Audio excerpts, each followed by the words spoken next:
Hey guys, Harris here, and if you're watching this video, I presume you have an iPhone 6, and if you do, you're probably looking to get the most out of it. So today I have 6 features or tips and tricks for getting the most out of your iPhone 6. Now some of these aren't iPhone 6 exclusive, some are kind of new iOS 8 features, but together they create a great experience. I'm going to show you how to get the most out of it.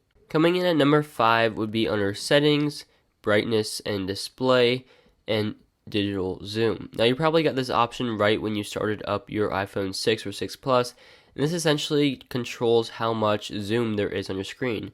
So maybe you don't have the greatest eyes in the world, so you want to have a little bit bigger icons and text, and you can do that. You can have the standard, which kind of scales everything down, and then you have the zoom, which scales everything up to make it easier to see. Coming in at number 5 would be camera improvements and enhancements. So some of these are iOS 8 and some of them are iPhone 6 and 6 Plus. So starting out at the right, you have the improved panorama. You get the regular square for Instagram style pictures. You get the photos. You get the standard video, which is now in 60 frames per second. You get the slow-mo and you get the time-lapse. Time-lapse you probably have seen, it just makes everything really fast essentially. Slow-mo is really cool. Now on the 6 and 6 Plus, you have the option to have 240 frames per second or 120, whereas the 5S just had 120, and generations older than that didn't have any. In video, it's pretty much the same basic settings. In photos, you now have the timer options, which was brought in iOS 8, which is really nice. And then, of course, you have the rest, which are pretty much standard. Coming in at number 4 is essentially an accessibility option that is only available on the iPhone 6 and 6 Plus.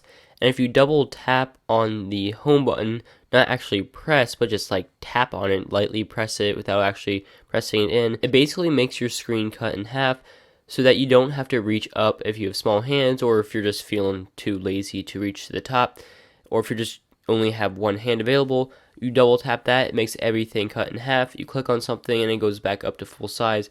So this is great for navigating one hand or if you have small hands. For number 3, you'll want to dig into settings, general, and usage, and here you get some really awesome stats.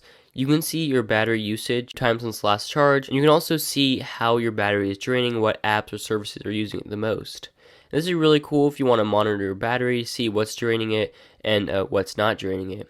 You also can get your storage options to see which apps are taking up the most space, and then your iCloud storage options as well. Coming in at number 2 is a feature that is definitely an iOS 8 feature, but it just has to be on this list. You probably know about this already, and this is custom keyboards. So if you don't really like the keyboard that's default, or if you just want something better, you can add your own custom third-party keyboard. Now there's a variety here, including TouchPal, Swipe, SwiftKey, and Flusky, which I've tried out, and they're all very nice. This essentially allows you to customize your keyboard, whether it's the color, whether it's adding swipe gestures, whether it's adding additional emojis, or whatever it be. You can customize your keyboard now, and this is an awesome feature that you should definitely try out.